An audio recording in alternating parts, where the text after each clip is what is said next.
네, 오늘도 예배하는 우리 모든 성도님들에게 말씀의 은혜로 함께 해주시기를 간절히 축복합니다. 주일 아침마다 누가복음을 차례대로 살펴보며 은혜를 나누고 있습니다. 오늘 본문은 마리아의 찬양입니다. 마리아가 가브리엘 천사를 만난 후에 흥분을 가라앉히지 못하고 즉시 일어나서 엘리사벳을 만나러 갔습니다. 엘리사벳은 마리아의 친척인데 나이가 많도록 아이를 갖지 못했지만 6달 전에 하나님의 은혜로 임신을 했습니다. 그런데 마리아가 그 집을 찾아 들어가니까 그 엘리사벳의 뱃속에 있는 아이가 막 움직이는 거예요.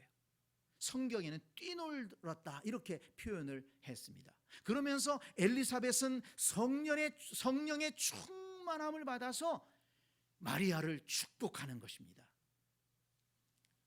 이에 마리아가 화답하면서 하나님을 찬양한 내용이 바로 오늘 본문입니다.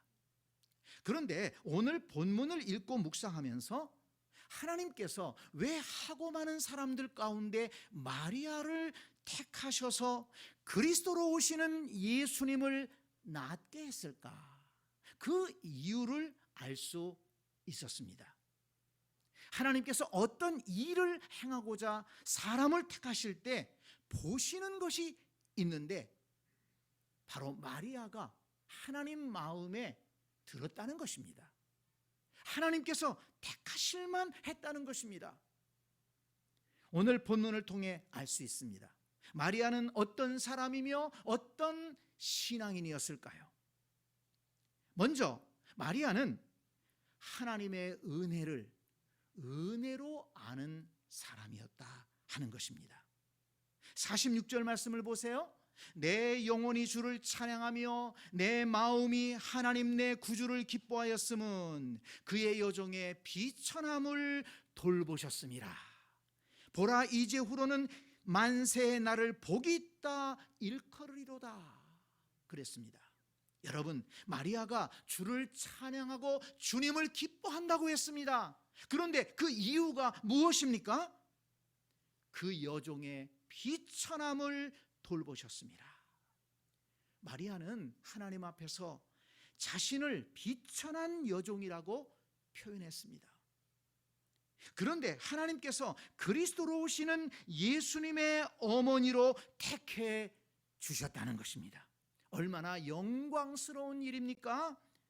생각해보면 당시 세계를 지배하며 찬란한 문명을 자랑하던 로마 제국 안에는 많은 엘리트 여성들이 있었을 것입니다. 좋은 집안에 태어나 많은 교육을 받은 그런 자매들이 있었을 것입니다. 유대인들 가운데에도 모두가 우러러보는 제사장 가문의 딸들도 있었을 것입니다. 이스라엘의 수도 예루살렘에서 좋은 환경 속에 태어나고 성장한 그런 자매들도 있었을 것입니다. 그러나 하나님께서 보내신 천사 가브리엘은 갈릴리 나사렛이란 시골 동네를 찾아가 목수 요셉과 약혼한 마리아라는 처녀를 찾아갔습니다. 아주 소박한 시골 처녀입니다. 학교를 얼마나 다녔는지 모르겠어요. 경제적으로도 넉넉하지 못했을 것입니다. 그런데 하나님께서 어느 날 천사를 보내서 말씀하셨습니다. 무서워하지 말라. 내가 하나님께 은혜를 입었느니라. 보라, 내가 잉태하여 아들을 낳으리니 그 이름을 예수라 하라. 놀라운 말씀을 전해주신 것입니다. 생각하지 못했던, 이전에 전혀 기대하지 못했던 놀라운 은혜를 입은 것입니다. 비천한 여종과 같은 자신에게 이해할 수 없는 은혜를 주신 것입니다. 그 은혜로 인해서 마리아는 자신의 처지가 바뀌었다는 것을 고백합니다. 이제 후로는 만세의 나를 복이 있다 일컬으리로다. 여기에서 이제 후로는, 이 말씀이 중요합니다. 이제 후로는 하나님께서 은혜를 주시기 전과 하나님께서 은혜를 주신 후가 완전히 달라졌다는 것입니다. 이제후로는 만세의 날을 복이 있다 일컬으리로다. 이전에는 내가 비천한 여종이었지만 이제후로는 하나님께서 은혜를 주신 다음에는 복 있는 사람이라고 사람들이 여겨줄 것이다. 마리아는 지금 이 은혜에 감동하고 있는 것입니다.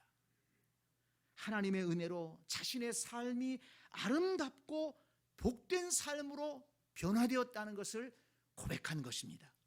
그런데 여러분, 중요한 것은 우리가 이 마리아의 고백에서 놓치지 말아야 할 것은 마리아가 하나님께서 주신 은혜를 은혜로 알고 하나님을 찬양하고 하나님을 기뻐하고 있다는 사실입니다.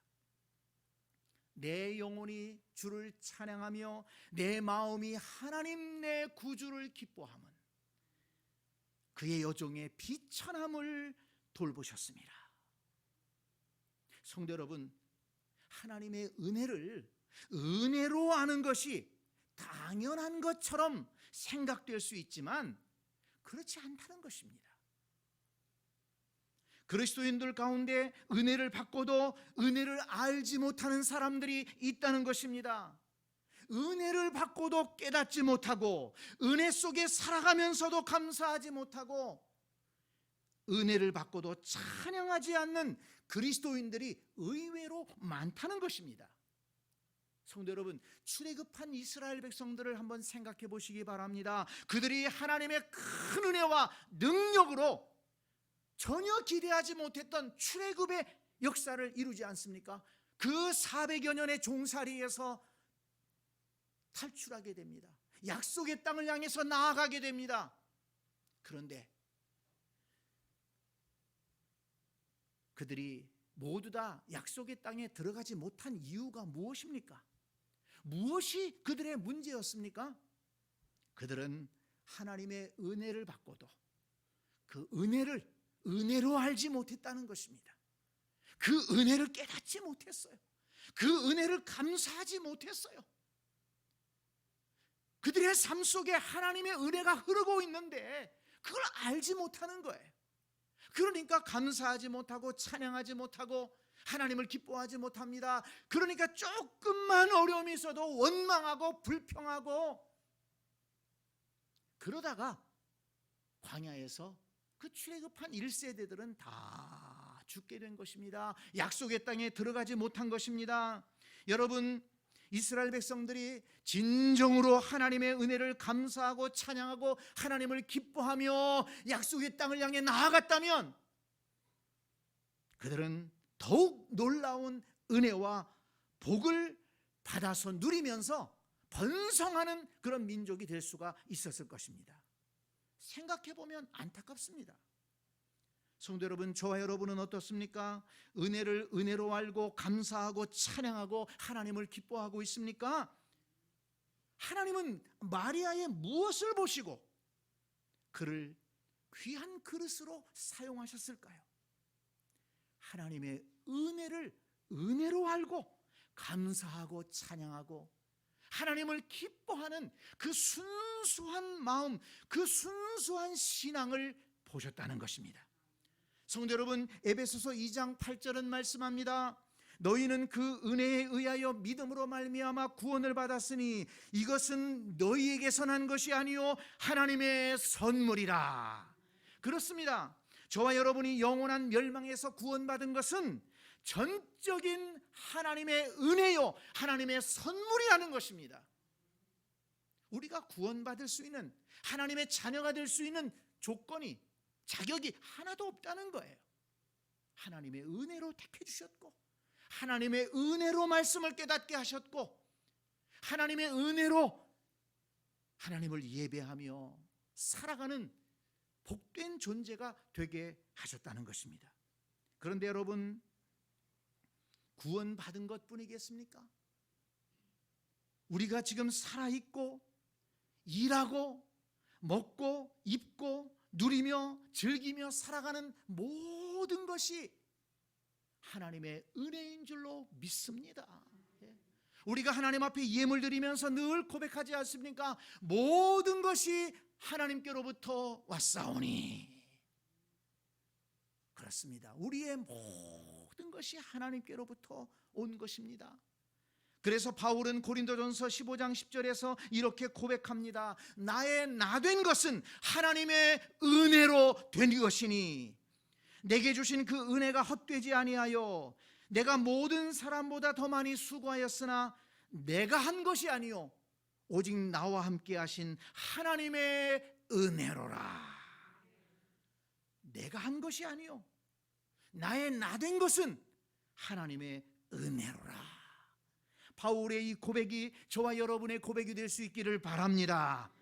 마리아처럼, 바울처럼 하나님의 은혜를 은혜로 알고 감사하고 찬양하며 하나님을 기뻐하며 살아가는 것이 복되고 아름다운 신앙인의 삶이라는 것을 잊지 마시기 바랍니다. 또 하나, 마리아는 오늘 본문을 보니까 하나님이 하실 큰 일들을 믿음으로 바라보았다는 것입니다. 그런 신앙이 있었다는 것입니다. 오늘 본문 49절을 보세요. 능하신 이가 큰 일을 행하셨으니 그 이름이 거룩하시며 긍휼하심이 두려워하는 자에게 대대로 이르는도다. 또 54절 말씀을 보세요. 그 종 이스라엘을 도우사 긍휼히 여기시고 기억하시되 우리 조상에게 말씀하신 것과 같이 아브라함과 그 자손에게 영원히 하시리로다. 무슨 말씀입니까? 능하시니, 즉 능력의 하나님께서 마리아 자신에게 큰 일을 행하신 것처럼 하나님을 경외하는 자에게도, 믿음의 백성들에게도 영원히 큰 일을 행하실 것이라는 말씀입니다. 능력의 하나님께서 믿음의 사람들에게 큰 일을 행하시고 큰 은혜를 베푸실 것을 믿음으로 바라보며 찬송하고 있다는 것입니다. 여러분, 하나님은 능력으로 어떤 큰 일을 행하실까요? 51절 말씀을 보세요. 그의 팔로 힘을 보이사 마음의 생각이 교만한 자를 흩으시고, 52절 권세 있는 자를 내리치시고 비천한 자를 높이신다고 했습니다. 53절 부자는 빈손으로 보내시지만 줄인 자에게는 좋은 것으로 배불리신다고 했습니다. 54절 그 종 이스라엘을 도우시고 긍휼히 여기시고 기억하신다고 했습니다. 그러니까 하나님은 능력의 팔로 권세와 부를 자랑하는 교만한 자들을 내리치시고 흩으시고 대신에 비천한 자를 높여주시고 줄인 자에게 좋은 것을 먹게 하신다는 것입니다. 주의 백성은 도우시고 긍휼히 여기시고 끝까지 보호해 주신다는 것입니다. 마리아는 믿음의 눈으로 그것을 바라보았습니다. 하나님이 행하실 선한 역사를 바라보고 그 선하심과 그 은혜를 찬송하고 있는 것입니다. 하나님께서 행하실 큰 일들을 믿음으로 바라보는 마리아, 하나님께서 그를 택하셔서 귀한 그릇으로 쓰신 것입니다. 성도 여러분, 마리아의 찬양이 우리의 노래가 되기를 바라고, 마리아의 비전이 우리의 비전이 되기를 바라고, 마리아의 믿음이 우리의 믿음이 되기를 바랍니다. 마리아의 고백을 기억하시기 바랍니다. 능하신 이가 큰 일을 행하셨으니 그 이름이 거룩하시며 긍휼하심이 두려워하는 자에게 대대로 이르리로다. 능하신 이가 큰 일을 행하셨으니, 여러분, 능하신 이가 저와 여러분들의 삶에도 큰 일을 행해 주실 줄 믿습니다. 마리아에게 그렇게 하신 것처럼 하나님을 경외하는 자들에게도 큰 일을 행해 주실 줄 믿습니다. 비천한 자들을 높여 주실 줄 믿습니다. 여러분, 믿음의 눈으로 그것을 바라보라는 것입니다. 비천한 마리아에게 은혜를 베푸셔서 하나님의 뜻을 이루는 귀한 그릇으로 사용하시고 사람들 앞에 복 있는 사람으로 높여주신 것처럼 하나님을 믿고 예배하는 저와 여러분들에게도 은혜를 베풀어 주셔서 비천한 자들은 높여주실 줄 믿습니다. 여러분, 혹시라도 참 나는 보잘것없다, 비천한 삶이다 라고 여겨지시는 분이 있습니까? 하나님의 은혜를 구하시기 바랍니다. 하나님께서 능하신 손으로 우리의 비천함을 높여주실 줄 믿습니다. 또한 줄인 자에게 좋은 것으로 배부르게 채워주신다고 했습니다. 여러분, 혹시라도 우리 가운데 배고프신 분들이 있습니까?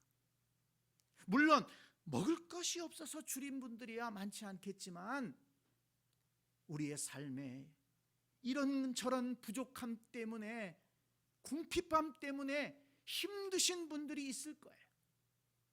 무엇이 부족합니까? 하나님의 은혜를 구하시기 바랍니다. 우리의 부족함을 하나님 앞에 구할 때 하나님께서 은혜를 베푸셔서 그 능력의 손으로 우리의 필요한 것들을 채워주시고 공급해 주실 줄 믿습니다. 힘이 없는 자는 도와주신다고 했습니다. 여러분, 어떤 힘이 필요합니까? 육체의 힘이 필요합니까? 지혜의 힘이 필요합니까? 어떤 힘이 필요한가요? 능하신 하나님 앞에 그 힘을 구하시기 바랍니다. 하나님께서 새 힘을 우리에게 허락해 주실 줄 믿습니다. 연약한 자들을 긍휼히 여겨 주실 줄 믿습니다. 그래서 마리아가 찬양한 것처럼 내 영혼이 주를 찬양하며 내 마음이 하나님 내 구주를 기뻐함은 그의 여종의 비천함을 돌보셨습니다. 저와 여러분도 은혜로우신 하나님을 찬양하고 은혜를 베푸신 하나님을 기뻐하며 모든 것이 하나님의 은혜라고, 나의 나된 것은 하나님의 은혜였다고 고백할 수 있는 복되고 아름다운 신앙인들이 다 될 수 있기를 주님의 이름으로 간절히 축복합니다. 아멘.